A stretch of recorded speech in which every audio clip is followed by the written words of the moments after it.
over the last few months, we've been importing photos into my Mac Photos program, and as you can see, I've got something like 35,221 photos and 527 videos. But I ran into a dilemma. I started attempting to add some more photos. At bulk, I just went through and I've got my photos organized pretty well. For example, if I want to import photos, I've got everything in a program called, or in another drive it's a photos drive, and I have everything organized in pictures. I have a folder called pictures, and as you can see, I have all the way from the 1800s down to 2025. And so what happened though is I was finding out that there were some photos that weren't getting imported, and I'll show you what I'm talking about.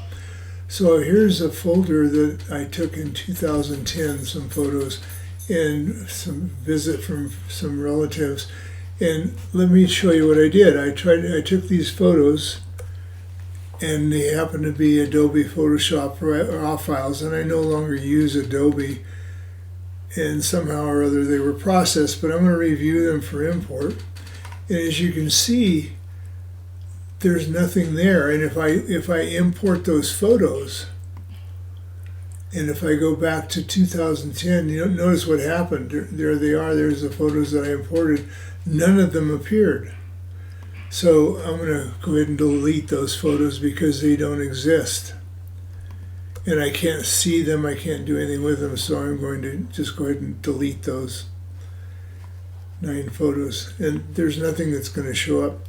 So what I found out though is that if I take those photos and I open them with Affinity Photo, which I've used for a number of years, if I go into Affinity Photo and if I take those same photos and import them, so I'm going to go back to my Finder and I'm going to locate those same photos and the pictures. 2010, and let's see, and there were a photo set up under Alcatraz. Not those, I still have others. Okay, so I'll take those. I can actually import several, but I'm going to go ahead and import 2, 4, 6, 8, 9, about 10 photos. Okay, and I'm going to right click here and I'm going to open these with Affinity Photo. It doesn't take too long, but those photos start appearing. These are some pictures again that I took at Alcatraz. Now what I can do once these are all imported is I can take the photos and what I have to do is I have to develop them because they are raw files. I have to develop them, and then I can export it. So then if I take the file and then export it, I had to do these one at a time. And now I'm going to export it back into that folder called the 2010 Jeddah Visit. So I'll save it there.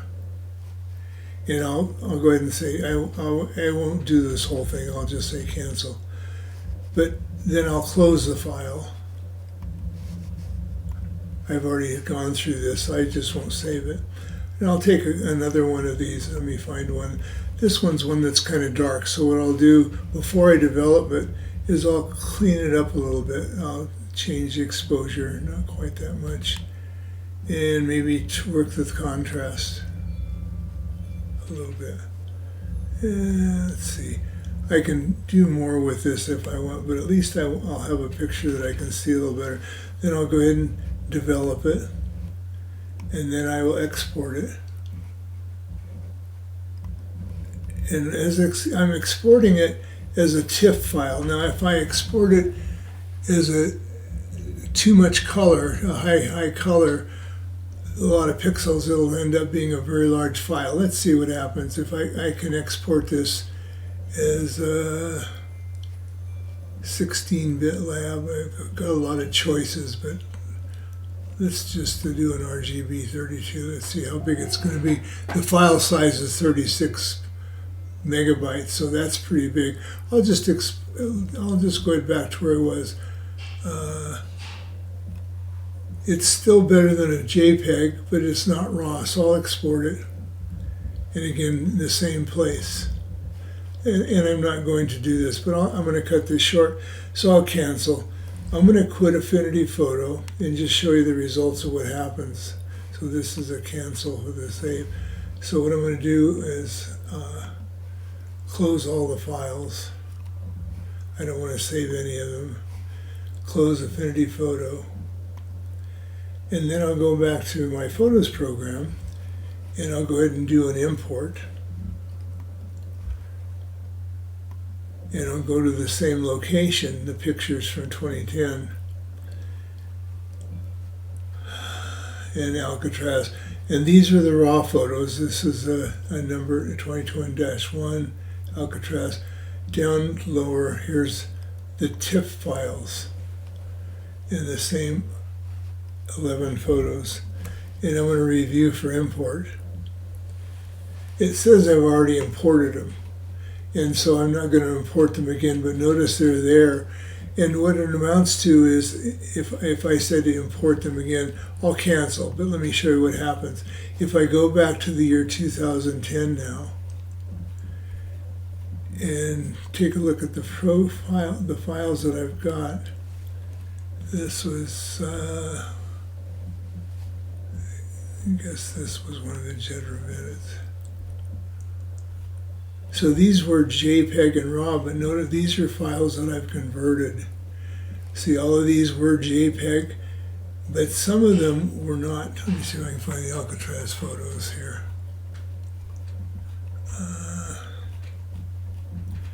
A lot of these photos I had never seen before because I was never able to import them. All these pictures from Mexico that I went with some friends. These were all program files that were JPEGs that were in the Adobe format. Some Chichen Itza. Let's see, earlier in the year, all of these files, X-Ray. These are files I have not seen before because I couldn't import them. I thought I had here some of the Jedra files. And up here a little bit further up the ways, there'll be the Alcatraz photos. And these are the photos that I talked about that I just imported.